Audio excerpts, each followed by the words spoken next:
Musmus pa lamang si Thea, alipin na siya ni Joseph at ng pamilya nito.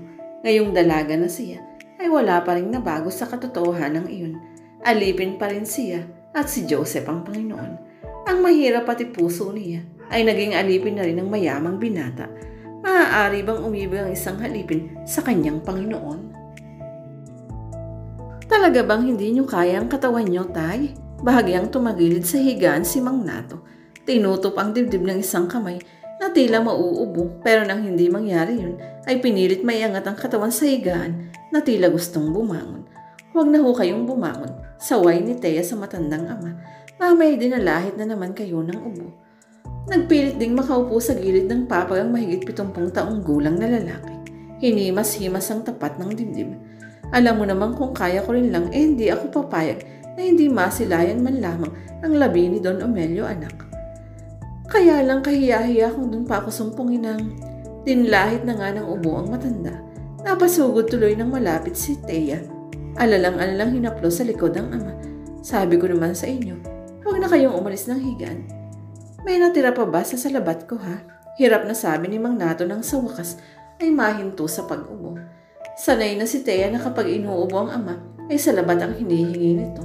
Pagamat noong una ay pinagtataka niya yun dahil para sa kanya walang medical na basihang nakatatanggal ng ubo ang mainit na salabat.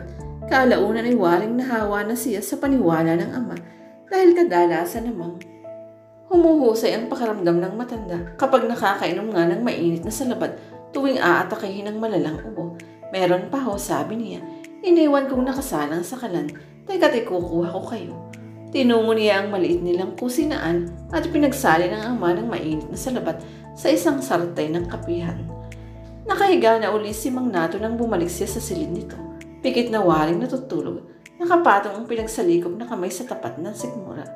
Ayaw na ayaw niyang nakikita sa ganoong posisyon ng ama. Waring may kilabot na idinudulot sa kanya ang ganon. Itayboy man niya sa isip, ang ganong ayos ay lagi nang kukonekta niya sa isang nakaburol na patay. Ibinaba niya ang sarten sa misitang nasa gilid ng papag at inalis ang pagkakasalikop ng mga kamay ng ama. Dumilat si Mang Nato, parang napaidlip ako. Tala mo na ba ang salabat ko, ha? Inabot niya ang sarten. Heto na ho. Ilapag mo na lang uli riyan at tiyak na mainit pa yan. Maya-maya ako na iinumin. Lumakad ka na. Hindi siya umalis sa pagkakaupo sa gilid ng papag. Titig na titig lamang sa ama. Sige na, pagtataboy sa kanya ni Mang Nato. Kaya ko namang mag-isa. Hindi na naman ako inuubo. At maya-maya pag kinuha mo ng salabat, tiyak na makakatulog na ako. Hindi ka naman siguro gagabihin sa malaking bahay. Malaking bahay ang nakasanayan lang tawag sa bahay ng mga Morado. Silang mga tauhan nito sa taniman at tagahangganan ang naging katawagan. Ang mga tirahan kasi nila ay waring strategically na nakatirik sa hangganan ng lupa ng mga Morado at nang sa kabilang hasyenda na pag-aari naman ng mga Lauchenko.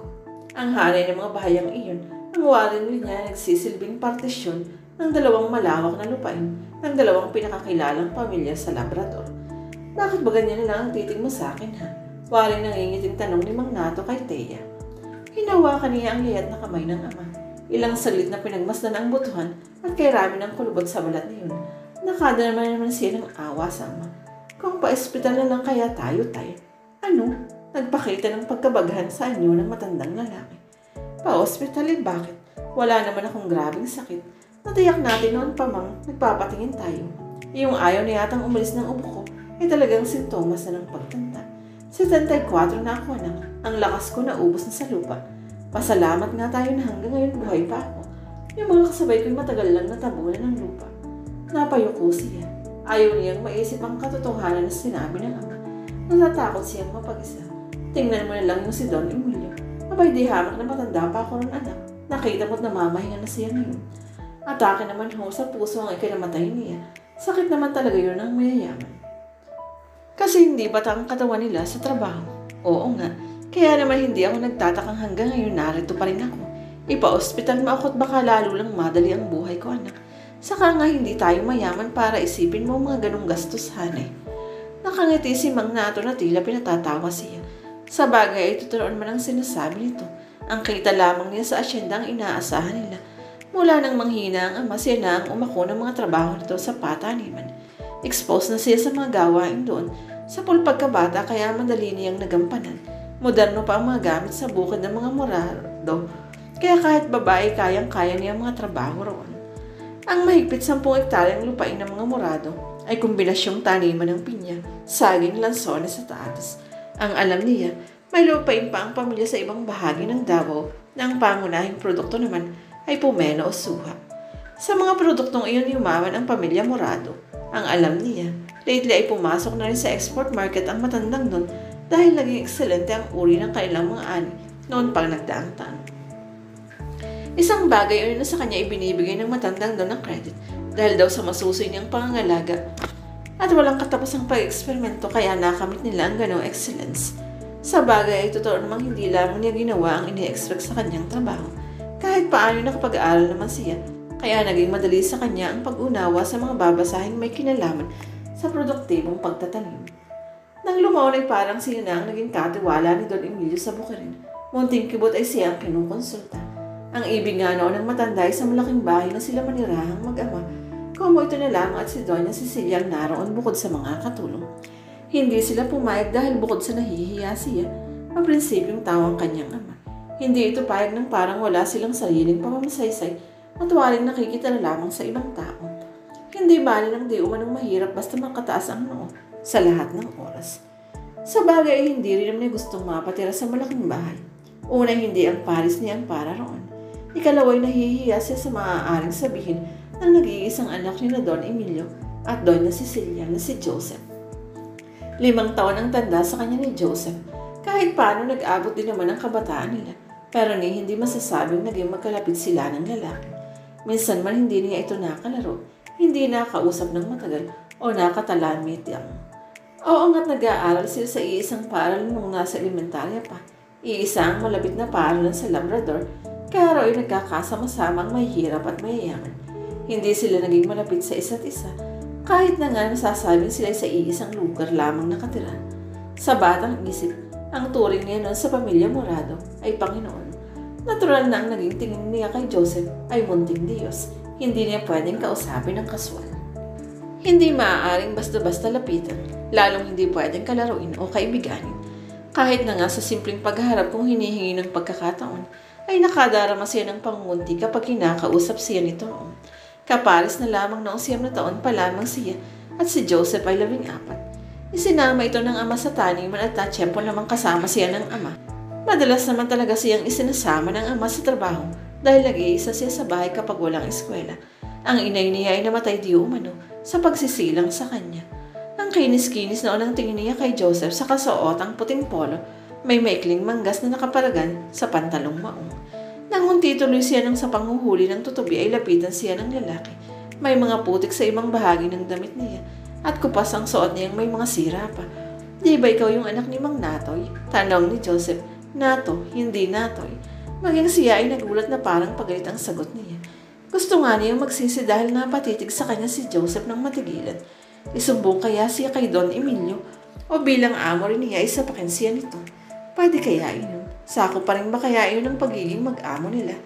Hindi niya alam. Sa murang isip ay tinandaan pa niyang itatanong yun sa tatay niya pag uwi nila. Hindi niya maintindihan kung bakit parang galit siya nang sumagot. Nang lumalaki na siya sa kanan lamang niya naisip na depensa niya yun sa sarili na kung malit lamang sila ay umasta agad siyang malaki, palaban. Saka anong ginagawa ng isang lalaking pares ni Joseph na makinis at lalapitang sirtilang kuskusin naman. Hindi dapat na gano'n. Siyang babayang dapat na maayos, kaso yung nagkataong si Joseph ang mayaman. Ngayon may wala itong karapatang kumarsana nang sa bukid lamang naman pupunta. Naisip din niya, pagre-rebelde marahil ang naging dahilan ng wari pag-asik niya nun sa lalaki. Hindi ba Mang Renato ang pangalan ng tatay mo? Parang galit na rin tanong sa kanya noon ni Joseph. Oo, di tama na Nato yung palayo. Hindi nga Mang Nato nga. Tinitigan siya ng masama ni Joseph na tila pinag-iisipan kung anong dapat gawin sa kanya. Natakot naman siya pero hindi niya ipinakita. Naisip niya, kung sasapirin talaga si Joseph, wala siyang magagawa kundi umiyak. Hindi naman siya sinapak ng lalaki dahil tinawag na siguro ito ng ama at patakbong binalikan ni Joseph si Don Emilio. Hanggang sa magdalaga siya, isang malaking katanungan sa isip niya na kung hindi niya kaya tinawag ng ama Joseph Sinapak na kaya siya. Pagkatapos ng elementarya ay sa Maynila na nagpatuloy ng pag-aaral ng lalaki. Ang alam niya ay nakitira sa kapatid ng ama. Siya naman nakapagtapos lamang ng high school ay natigil na. Nag-intindi na nga ng lupain ng pamilya nito. Bihirang mauwi sa Labrador si Joseph. Kung may mga espesyal na okasyon lamang, nababalitaan lamang niya, hindi sila nagkikita. Aywan ba niya mula nang mangyari ang insidente ngayon ng mga bata pa sila, parang napahiya na siyang humarap uli sa lalaki. Kung alam din lamang na ito'y nasa kamalaking bahay, kahit ipatawag siya ni Don Emilio o Doña Cecilia, ay hindi siya nagpupunta roon at nagdadahilan na lamang siya. Ang sabi-sabi, higit daw gumwapo si Joseph ng ganap ng magbinata. Hindi naman siya nagtataka. Bata pa'y makatawag pansin ang kakisigan ng lalaki. At noong uling umuwi ito sa Labrador, tanda niya ay magpapasko. Palihim niya itong nakita ng maligo sa paspasin. Isang lugar yun sa gawin nila na may magandang talon at kahit madawag ang kapaligiran, ay maganda naman ang mga tanawin dahil maraming bulaklak at halaman. Maliligo sana siya, pero nang makita si Joseph at ilang kasama nito, ay nagkubli siya at naakit na panoorin na lamang ang mga iyon. Hula niya yung mga kaibigan ni Joseph na taga Maynila ang kasama nito. Napapahiya pa nga siya sa sarili noong una dahil puro nakaswimming trunk lamang ang magkakasama. Pero talagang naakit siyang panoorin si Joseph. Atletiko ang pangatawan ng binata at nakaaakit ang masiglang pagtawa nito. Kahit wala sa ayos ang basang buko nito, ay pinakamatika si Joseph sa grupo. Noon yata siya nagsimulang ma-inlove sa lalaki. Wala nang gabi mula noon na hindi niya ito naiisip. Kaya naman kahit pagod, masensing nakakatulog, pinapangarap kasi niya ang binata. Hanggang doon lamang naman niya ito nakakapanig sa pangarap. Ni katiting na porsyento ay hindi niya binibigyan ng posibilidad na magkakatotoo ang pangarap na iyon tungkol sa kanilang dalawa. Langit at lupa ang agwat nila, lalo't iisiping hindi pa man daw nakatapos ng kolehiyo si Joseph ay may naghihintay na ritong pamamahala ang negosyo ng tiyahin sa Maynila. Samantalang siya, lupa pa rin kumpara rito. Sa isip niya, nabuhay siya at mamamatay na si Joseph ay Panginoon niya at siya ay alipin ito.